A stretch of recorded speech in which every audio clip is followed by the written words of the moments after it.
Hello बच्चों, good morning, नमस्कार। आज हम पहले पढ़े हुए कुछ बातों को फिर से सीखने के प्रयास करते हैं। तो चलिए शुरू करते हैं। पहला है विलोम शब्द। विलोम शब्द यानी क्या था?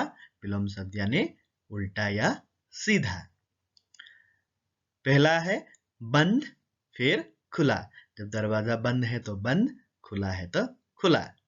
उसके बाद गरम, ठंडा। फिर आया खुश, दुखी, बड़ा, छोटा। उसके बाद जागना, सोना। अगर कोई जागता है तो उसे जागना कहेंगे, और जब सोता है तो क्या? सोना कहेंगे। हार, जीत। जब कोई हारता है तो हारना, और कोई जीतता है तो उसे कहते हैं जीत। उतार चढ़ाव। उतार यानी जब नीचे उतरना होता है उतार, जब ऊपर चढ़ना होता है चढ़ाव कहते हैं। सरल, कठिन। सरल यानी आसान था, और कठिन यानी बहुत मुश्किलदायक। निडर, डरपोक, जो डरता नहीं है। जैसे सेना, सीमाओं में हमारे फौज जो होते हैं, फौजी जो होते हैं, वो क्या करते हैं? सीमाओं को निडर होकर रक्षा करते हैं। और जो बदमाश होते हैं, चोर चकड़ा जो होते हैं, वो डरपोक होते हैं। जैसे पुलिस को देखते हैं तो क्या करते हैं? वो लोग डर के मारे भाग जाते हैं। इसलिए निडर का क्या होगा उल्टा? डरपोक। उदय, अस्त। उदय होना यानी जब सूरज निकलता है तो कहेंगे उदय, और जब सूरज डूबता है तो कहेंगे उसे अस्त। अब आते हैं लिंग परिवर्तन। लिंग परिवर्तन यानी क्या था? लिंग परिवर्तन यानी लड़का और लड़कियों में भिन्नता। यानी पुल्लिंग, स्त्रीलिंग दो प्रकार के होते हैं। पहला है बेल, गाय। बेल यानी लड़का, फिर गाय यानी लड़की, स्त्री। उसके बाद है नौकर, नौकरानी। जो घर में काम करने वाला लड़का होता है उसे कहेंगे नौकर, और जो लड़की होती है उसे कहेंगे नौकरानी। भाई, बहन। भाई यानी सभी जानते ही हैं, आपके भाई हैं उसे भाई। अगर लड़की है तो घर में उसको क्या कहेंगे? बहन कहेंगे। बादशाह, बेगम। बादशाह यानी पुराने जमाने का राजा, मुगल सम्राट राजा होते थे। और फिर बेगम मतलब उसकी पत्नी। अगर भारतीय भाषा में कहे तो राजा रानी।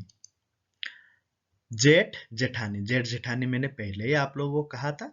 जो आपकी जो माँ है, माँ की जो माँ के पिता, माँ जो क्या कहेंगे? आपके पिताजी के बड़े भाई को जेठ कहेंगे, और बड़े भाई की पत्नी को जेठानी कहेंगी। देवर, देवरानी। देवर यानी अपने पिताजी के भाई को आपकी माँ क्या कहेंगी? देवर कहेंगे, और उसकी पत्नी को देवरानी कहेंगी। घोड़ा, घोड़ी। सभी जानते हैं घोड़ा यानी लड़का, जो पुल्लिंग होता है, और घोड़ी यानी स्त्रीलिंग। उसके बाद माली, मालिन। माली यानी बगीचों में काम करने वाला, और मालिन यानी क्या था? जो लड़की होती है उसे कहा जाता है, बगीचों में काम करने वाले उसे कहा जाता है मालिन। उसके बाद है बछड़ा, बछिया। बछड़ा यानी जो लड़का गाय, बेल जो होता है छोटा में, उसे कहा जाता है बछड़ा, और लड़की को, जो गाय की बच्ची को कहा जाता है क्या? बछिया। वर, वधु। वर यानी जो नया शादी होकर आता है उसे कहते हैं वर, और वधु यानी उसकी पत्नी। आओ गिनती सीखें। अभी गिनती सीखते हैं। एक, एक ऐसे लिखा जाता है, मैंने बताया था पहले। दो, दो। थ्री को तीन कहते हैं, तीन को ऐसे लिखा जाता है। फोर को चार कहते हैं, चार को इस प्रकार लिखा जाता है। फाइव को पांच कहते हैं, पांच को इस प्रकार लिखा जाता है। सिक्स को छह कहते हैं, छह को इस प्रकार लिखा जाता है। सेवन को सात कहते हैं, सात इस प्रकार लिखा जाता है। एट को आठ कहते हैं, इस प्रकार लिखा जाता है, आठ को। नौ को, नाइन को नौ कहते हैं, नौ इस प्रकार लिखा जाता है। टेन को दस कहते हैं हिंदी में, दस को इस प्रकार लिखा जाता है। 11 को ग्यारह, ग्यारह ऐसे दो एक लिखते हैं। 12 यानी 12 को 12 कहते हैं, वैसे ही 1 और 2 लिखा जाता है। 13 यानी 13 को इस प्रकार से 1 और 3 लिखा जाता है।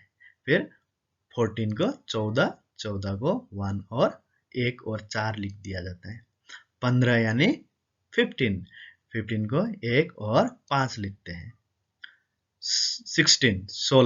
16 को 1 और 6 लिखते हैं। 17 बोलते हैं, 17 को इसे 1 और 7 लिखा जाता है। 18 यानी 18 को इस प्रकार 1 और 8 लिखा जाता है। फिर 19 यानी 19 को इस प्रकार लिखा जाता है। 20 को ऐसे लिखा जाता है। तो इनको आप लिखने का भी और पढ़ने का भी प्रयास कीजिए, तभी आप सीख पाएंगे। उसके बाद है आओ वचन परिवर्तन सीखें। वचन परिवर्तन कैसे होता है?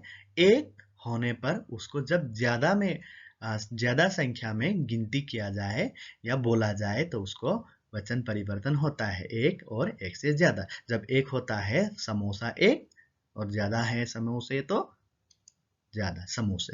संतरा संतरे, मछली मछलियां, अधिक मछलियां। राखी राखियां, लड़की लड़कियां। साड़ी साड़ियां, चप्पल चप्पलें, लता लताएं, कन्या कन्याएं। कन्या यानी कौन? एक लड़की। फिर उसके बाद कन्या यानी बहुत सारी लड़कियां। अंत में आते हैं बेटी बेटियां।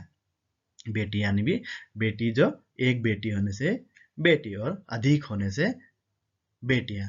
इन सब को आप लोग अपने घरों में भी ढूंढ सकते हैं। ये सारे चीजें आपके घरों में आते ही हैं, कभी कभी होते भी है। और मछली तो लाते ही हैं घर में, आपके माँ हो पिताजी हो खाने के लिए मछलियां लाती है। तो एक मछली लाने से मछली, फिर मछलियां ढेर सारे लाने से क्या होगा? मछलियां होगा। तो इस प्रकार से हम अगर और भी इसी प्रकार से और भी शब्द जानने के प्रयास करें तो हम पुस्तकों को पढ़कर भी जान सकते हैं। और एक बात ध्यान रखना है, जब आप कोई भी पाठ पढ़ते हैं तो इन बातों को ध्यान रखना चाहिए कि ये वचन परिवर्तन, लिंग परिवर्तन, विलोम शब्द का किस प्रकार से प्रयोग किया गया है, इन सब को जानना बहुत ही जरूरी है। अगर इस प्रकार से अगर आप लोग अभी से सीखते सीखते बड़े होते जाएंगे तो क्या करेंगे? अगले कक्षाओं में आप लोगों को बहुत ही आसानी से अच्छे नंबर मिलेंगे। अगर आप यहीं से तैयारियां नहीं करेंगे तो अगले कक्षाओं में जाकर आप लोगों को ही परेशानियां उठानी पड़ेगी। तो मेरे बात को ध्यान में रखना, इन सभी को मन लगाकर पढ़ना और अगले परीक्षा में अच्छे अंक यानी नंबर प्राप्त करना। धन्यवाद।